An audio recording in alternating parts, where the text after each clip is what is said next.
नमस्कार साथियों, आपका बहुत बहुत स्वागत है हमारे YouTube channel Vinod Yadav the technical teacher पर। साथियों, आज हम बात करेंगे NILP new India literacy programme survey के बारे में। ये सर्वे ऐप NILP NIC और सरकार के द्वारा के सहयोग से विकसित किया गया है। यह सर्वे NILP ऐप के माध्यम से प्रत्येक विद्यालय के शिक्षक या शिक्षा मित्र अनुदेशक द्वारा किया जाना है उसके सेवी क्षेत्र में। साथियों, हमने अपने चैनल पर इसके पहले आपने जाना था वीडियो के माध्यम से कि PFMS का भुगतान किस प्रकार से किया जाना है। स्टेप बाय स्टेप हमने आपको बताया था कि विद्यालय में विद्यालय प्रबंध समिति का रजिस्टर आप किस प्रकार से बनाएंगे, PPA का निर्माण किस प्रकार से करेंगे, वेंडर किस प्रकार से बनाएंगे और सफल भुगतान वेरीफाई करने के बाद सफल भुगतान किस प्रकार से हम जानेंगे कि सफल भुगतान हुआ है या नहीं। स्टेप बाय स्टेप हमने अपने वीडियो में सारा कुछ बताया था। इसके अलावा हमने आपको बताया था कि आयकर आगणन किस प्रकार से आपको भरना है। आपको परेशान होने की आवश्यकता नहीं है, सब कुछ हमने कैलकुलेट करके हमारे सहयोगियों द्वारा कैलकुलेट करके आपको बताया था। हमने एक वीडियो आपके लिए बनाई थी जिसमें हमने आपको बताया था कि NEP नेशनल एजुकेशन पॉलिसी 2020 क्या है और इसे क्यों परिवर्तित किया गया। इसके पहले जो हमारी नेशनल एजुकेशन पॉलिसी 1986 थी उसे क्यों चेंज किया गया। साथियों, जिस प्रकार से हमने PFMS का स्टेप बाय स्टेप आपको बताया था और हजारों लोगों ने उसी वीडियो के माध्यम से पूरे PFMS पेमेंट को सफलतापूर्वक भुगतान किया, उसी प्रकार आज हम बात करेंगे, आपको बताएंगे स्टेप बाय स्टेप NILP सर्वे के बारे में कि किस प्रकार इसका सर्वे किया जाना है, किस प्रकार से हमें अपना रजिस्ट्रेशन करना है या किस प्रकार से रजिस्ट्रेशन होगा, कौन रजिस्ट्रेशन करेगा और किस प्रकार से हम इसको लॉगिन करेंगे, हमारा यूजर आईडी क्या होगा, हमारा पासवर्ड क्या होगा। साथियों, हम आपको यहाँ बता दें कि रजिस्ट्रेशन आपको नहीं करना है। इसमें रजिस्ट्रेशन कार्यालय खंड शिक्षा अधिकारी द्वारा आपका किया जा रहा है। कई जनपदों में कर दिया गया है और सर्वे का कार्य प्रारंभ हो चुका है, कई जनपदों में प्रारंभ होने वाला है। तो यहाँ पर हम आपको बताएंगे कि NILP जो कार्यक्रम है, जो सर्वे है, इसके अंतर्गत जो आपको यूजर आईडी है, आपका रजिस्टर्ड मोबाइल नंबर आपका यूजर आईडी होगा और पासवर्ड के रूप में आपके मोबाइल नंबर और ईमेल आईडी जो रजिस्टर्ड है पहले से कार्यालय द्वारा किया गया है उस पर OTP जाएगा। वो OTP आप डालेंगे तो NILP का ऐप है वो आपको ओपन हो जाएगा।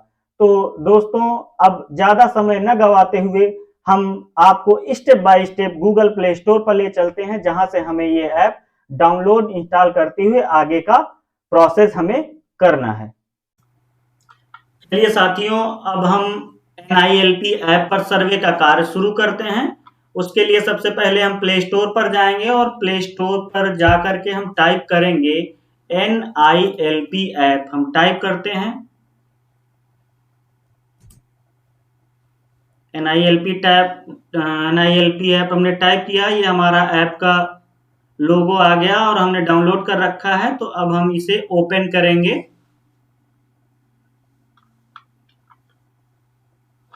हम इसे ओपन कर रहे हैं। ये हमारा ऐप ओपन हो गया है। इसमें आपको इसका इंटरफेस दिख रहा होगा कि इसे आप for survey, self registration, learning and certification, इस इंटरफेस में आपको सिर्फ एक ही कार्य करना है, फॉर सर्वे पर ही क्लिक करना है। बाकी ऑप्शन से हमारा कोई मतलब नहीं है। ये रजिस्ट्रेशन का कार्य जो सेल्फ रजिस्ट्रेशन है या रजिस्ट्रेशन है, इसका कार्य कार्यालय जो आपका मेन कार्यालय है उसके द्वारा, जो खंड शिक्षा अधिकारी कार्यालय है या संस्था प्रमुख का जो कार्यालय है उसके द्वारा ये किया जाना है। तो आइए हम फॉर सर्वे क्लिक करके आगे का काम शुरू करते हैं। साइन इन करना है मुझे ऐप पर। साइन इन करने के लिए मेरा यानी आपका मोबाइल नंबर ही आपका यूजर आईडी होगा, उसको हम टाइप कर रहे हैं। मोबाइल नंबर पे टाइप करेंगे तो आपका जो ईमेल आईडी भी रजिस्टर्ड होगी उस ईमेल आईडी पर आपका ईमेल आईडी और मोबाइल नंबर दोनों पर आपका OTP जाएगा। उस OTP को हम डालेंगे तो हमारा ऐप ओपन हो जाएगा सर्वे के लिए। हमारे पास OTP आ गई है। अब हम OTP सबमिट करेंगे, वेरीफाई करेंगे। मोबाइल पे थोड़ा लेट में OTP आती है लेकिन ईमेल पर OTP पहले ही आ जाती है। तो हमारी OTP आ गई है। अब हम टाइप करते हैं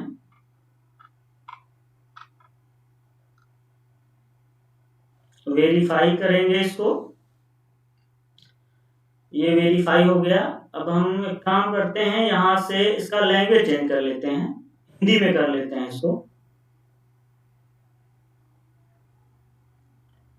हिंदी में करने के बाद अब हमारे पास ये ऑप्शन आपके खुल रहे हैं कि सर्वेक्षण विवरण, यानी कि इसमें क्या जो गैर साक्षर व्यक्ति हैं उनका जो सर्वे किया गया है उनका विवरण, किस प्रकार से गैर साक्षर का टैग, गैर और उसमें जो गैर टैग हैं, और उसके बाद दूसरा है कि जो आपका वॉलंटियर है उनका स्वैच्छिक प्रशिक्षक वॉलंटियर जिन्हें हम बोलते हैं उनको टैग और गैर टैग किया गया है कि नहीं। अभी हम आगे जानेंगे कि गैर टैग और टैग का क्या मतलब है। तो टैग यानी कि हमें सर्वे कर लेना है गैर शैक्षिक व्यक्ति को और गैर साक्षर व्यक्ति को, और उसको हमें टैग कर देना है एक वॉलंटियर के द्वारा। वॉलंटियर के साथ इसे हम टैग कर देंगे। तो यहाँ पे वॉलंटियर के बारे में बता दें कि गैर साक्षर, अगर आपके पास 1 से लेकर 10 तक गैर साक्षर व्यक्ति हैं तो एक वॉलंटियर होगा, 10 से 20 के बीच में 2 वॉलंटियर होंगे, 20 से 30 के बीच में 3 वॉलंटियर को हमें चिन्हित किया जाना है, और उनको 10 यानी कि 10 गैर साक्षर व्यक्ति को एक वॉलंटियर के साथ हमें टैग किया जाना है। ये इस प्रकार से हमें कार्य करना है। तो यहाँ पर ध्यान देने वाली बात होगी, कई लोगों ने कर रखा होगा, सर्वे कर रखा होगा और पूरी डिटेल उनके पास होगी, तो सिर्फ आपको ऐप के माध्यम से उसको किया जाना है। अभी हम सर्वे का काम शुरू करते हैं। तो परिवार के मुखिया का विवरण, साथियों यहाँ पर ये जानना बहुत जरूरी है कि परिवार का मुखिया का विवरण, तो यहाँ पे उस परिवार के मुखिया की डिटेल नहीं भरनी है, यहाँ पे जो व्यक्ति गैर साक्षर है उसकी डिटेल भरनी है और उसे ही हमें परिवार का मुखिया मानना है।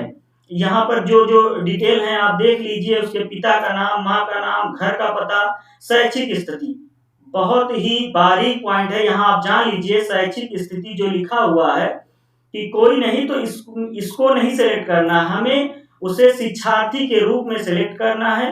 यानी कि वो शिक्षा लेगा, गैर साक्षर है तो शिक्षा लेगा, और किसके माध्यम से लेगा, शिक्षक और वॉलंटियर के माध्यम से वो शिक्षा लेगा। तो हमें यहाँ पर शिक्षार्थी के रूप में उसको सिलेक्ट करना है। आप देख लीजिए पूरी डिटेल इसमें क्या क्या भरा जाना है एक बार फिर से। और मैं तो चाहूंगा एक रजिस्टर बना लीजिए, और रजिस्टर बनाने के बाद आप सर्वे कर डालिए। सर्वे करने के बाद जिससे आपको ज्यादा कुछ डिटेल लेनी ना पड़े और सिर्फ आप ऐप ओपन करें और भर दें। हमें लगता है कि एक शहरी क्षेत्र में 10 या 20, बहुत ज्यादा 30, इससे ज्यादा गैर साक्षर व्यक्ति नहीं मिलेंगे, और 30 व्यक्ति मिलते हैं आपको मैक्सिमम, तो आपको बस 3 वॉलंटियर बनाना है। यहाँ पर वॉलंटियर के लिए देख लीजिए कि क्या क्या डिटेल भरी जानी है, उसकी उम्र, उसका मेल फीमेल ट्रांसजेंडर, और पहचान संख्या, पहचान का नाम, श्रेणी, और उसकी योग्यता, शैक्षिक योग्यता। साथ ही यहाँ पर हम आपको बता दें, जब हम किसी गैर साक्षर व्यक्ति का सर्वे भरेंगे तो वहां पे शैक्षिक योग्यता नहीं मांगेगा, लेकिन जब हम स्वयं सेवी या वॉलंटियर की डिटेल डालेंगे तो वहां पर शैक्षिक जो योग्यता है उसको वो चुनने के लिए कहेगा। अब आप आगे देखेंगे कि कौन कौन सी शैक्षिक योग्यताएं हैं और वो फिल करनी है हमें। यहाँ पर आप देख लीजिए कि इसमें से कौन कौन सी आईडी जो आपको जरूरत होगी, इसमें से कोई एक आईडी आपको मिल जाए तो जिससे आपको ये डिटेल भर सकते हैं। इसमें फोटो के साथ bank passbook, driving licence, labour card और पैन कार्ड, पासपोर्ट, बहुत सारी हैं इसमें। हाँ, यहाँ पर हम आपको एक बात बता दें कि यहाँ पे आधार कार्ड का ऑप्शन नहीं है।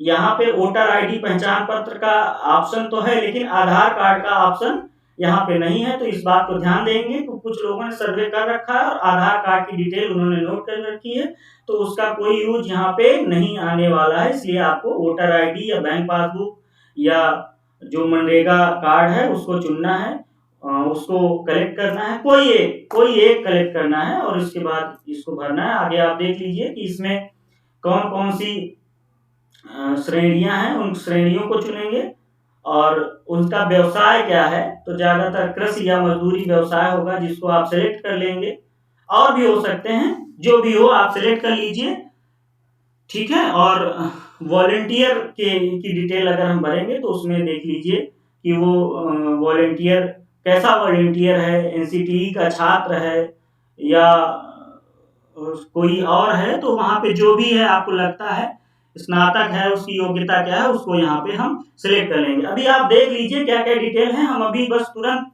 एक वॉलंटियर की डिटेल और एक गैर साक्षर व्यक्ति की डिटेल भर कर बताते हैं और उसको टैग करके भी बताते हैं कि किस प्रकार से उसको टैग किया जाएगा। टैग का मतलब क्या है? टैग का मतलब मैं बता चुका हूँ कि 10 गैर साक्षर व्यक्तियों का सर्वे करना है और उनको किसी एक वॉलंटियर के साथ हमें टैग करना है। तो यहाँ पर हम पहले गैर साक्षर व्यक्ति का एक रजिस्ट्रेशन करके एक सर्वे करके देख लेते हैं, सर्वे भर के देख लेते हैं। परिवार के मुखिया का नाम, जैसा हमने बताया था कि परिवार के मुखिया वही होगा जो गैर साक्षर व्यक्ति है, हम उसी को ही परिवार का मुखिया मान करके यहाँ पर सर्वे कर रहे हैं। तो हम आगे उसका भी नाम टाइप कर रहे हैं और देख रहे हैं कि क्या क्या ऑप्शन हमें आसानी से मिल जाएंगे और हम क्या क्या ऑप्शन भर सकते हैं। हमने नाम टाइप कर दिया, उसके पिता का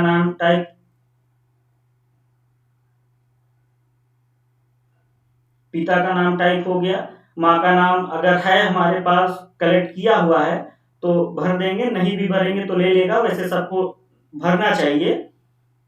और माँ का नाम भरने के बाद हमें घर का पता भरना है, यानी कि उसका जो गांव है, मोहल्ला है, उसको हमें भरना होगा। वो हम भर दे रहे हैं यहाँ पर। इसके बाद जैसा हमने आपको बताया था कि यहाँ पर हमें क्या सिलेक्ट करना है, शिक्षार्थी के रूप में उसको सिलेक्ट करना है। पहले कोई भी नहीं को हम इग्नोर करेंगे, यहाँ पर नहीं आगे दिक्कत होगी, तो यहाँ पे हम उसे शिक्षार्थी के रूप में सिलेक्ट करेंगे। अभी आगे आपको बताएंगे कि स्वयंसेवी या वॉलंटियर के रूप में किसको सिलेक्ट करना है। यहाँ हमने शिक्षार्थी के रूप में इसको सिलेक्ट कर लिया है। उसकी उम्र, एज यहाँ पर डाल देंगे और यहाँ पर उसका मोबाइल नंबर लिख देंगे, जो उसका मोबाइल नंबर है।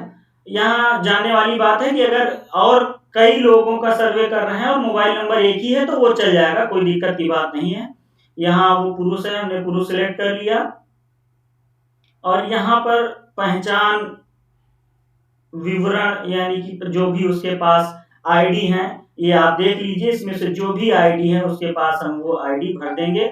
आपको मनरेगा कार्ड आसानी से मिल जाएगा, ये चीजें आपको आसानी से मिल जाएंगी, तो इनको हम आसानी से, तो यहाँ पर जो भी आईडी है फोटो के साथ, bank passbook, driving licence, labour card, MNREGA job card, हमें लगता है कि मनरेगा जॉब कार्ड और वोटर आईडी, मतदाता पहचान कार्ड आसानी से मिल जाएगा, तो हम उसकी डिटेल कलेक्ट कर लेंगे और उसको हम यहाँ पर भर देंगे। चलिए, हम मतदाता पहचान पत्र संख्या हमने कलेक्ट की थी, तो हम मतदाता पहचान पत्र संख्या आगे भरने जा रहे हैं।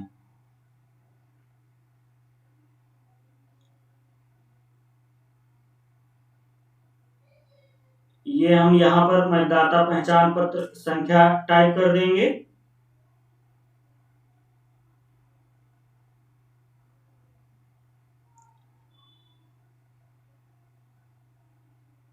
इसके बाद हम श्रेणी चुनेंगे, इनकी श्रेणी है अन्य पिछड़ा वर्ग ओबीसी की। उसके बाद हम व्यवसाय चुनेंगे। व्यवसाय में हमारे पास ऑप्शन है कृषि, पशुपालन, डेयरी और बहुत सारे ऑप्शन है। इसमें हमारा इनका जो हमने सर्वे किया है इनका कृषि है, तो कृषि सेलेक्ट करके कर लेंगे। और हमने आपको बताया था कि परिवार के मुखिया मान करके ही हम इनको चल रहे हैं, तो यहाँ पर हम केवल परिवार के मुखिया को जोड़ने को, ऑप्शन को जो यहाँ पर लिखा हुआ है इसको टिक कर लेंगे।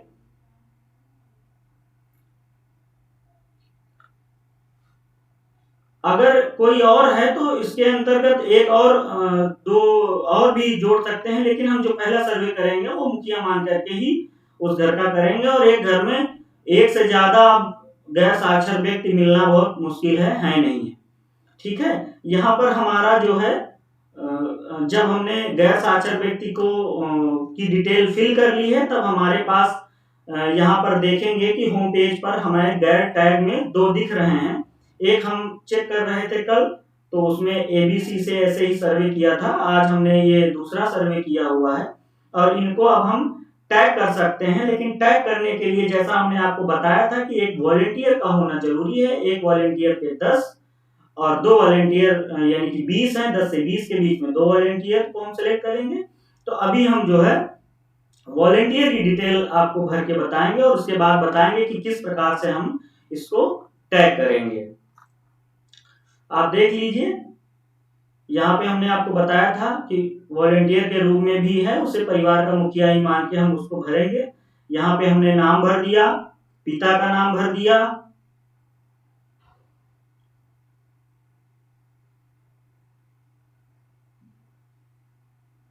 पिता का नाम भरने के बाद हम माँ का नाम भर देंगे और माँ का नाम भरने के बाद हम घर का उसके जो मोहल्ले का घर का पता है वो भर देंगे।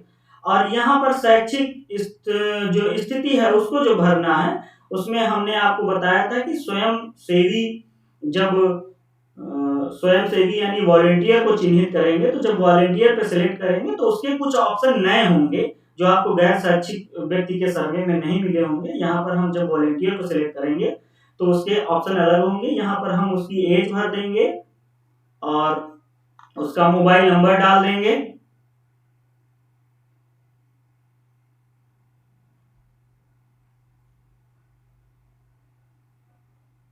और फिर उसके बाद महिला पुरुष या ट्रांसजेंडर को सिलेक्ट करना है, जो भी उसका जेंडर है उसको सिलेक्ट करेंगे। हमने पुरुष सिलेक्ट कर लिया, दिव्यांगजन है कि नहीं, तो नहीं है, हमने सिलेक्ट कर लिया।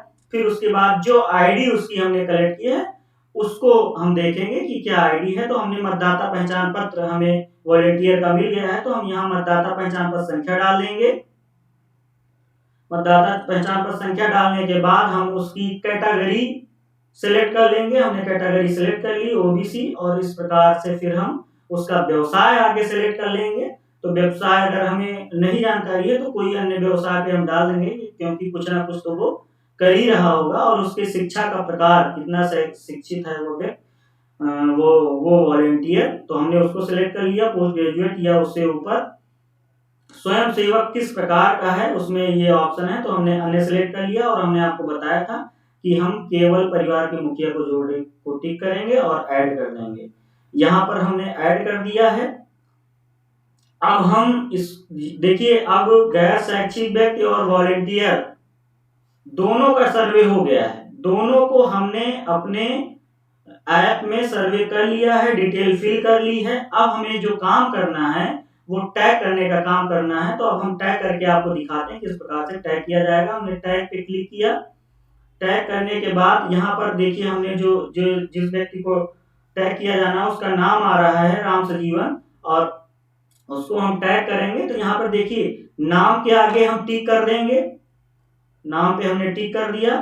और परिवार से जोड़ना है कि पड़ोस से जोड़ना है, तो हमें वो दूसरा व्यक्ति था यानी दूसरे घर का व्यक्ति था, उसको हम इस वॉलेंटियर के साथ जोड़ेंगे। तो यहाँ पे हम टिक कर देंगे और टिक करने के बाद सेव कर देंगे। तो हमारा जो आ जाएगा डिटेल की आपका रिकॉर्ड सफलतापूर्वक दुरुस्त कर लिया गया है और ये टैग वाले ऑप्शन में आ जाएगा। तो साथियों, इस प्रकार से आपको ये विवरण NILP ऐप के माध्यम से भरा जाना है और इस पर आपको कार्य करना है। जहां तक मेरा मानना है कि यह कार्य बहुत ही सरल है, उसे एक ही दिन में आप संपादित कर सकते हैं।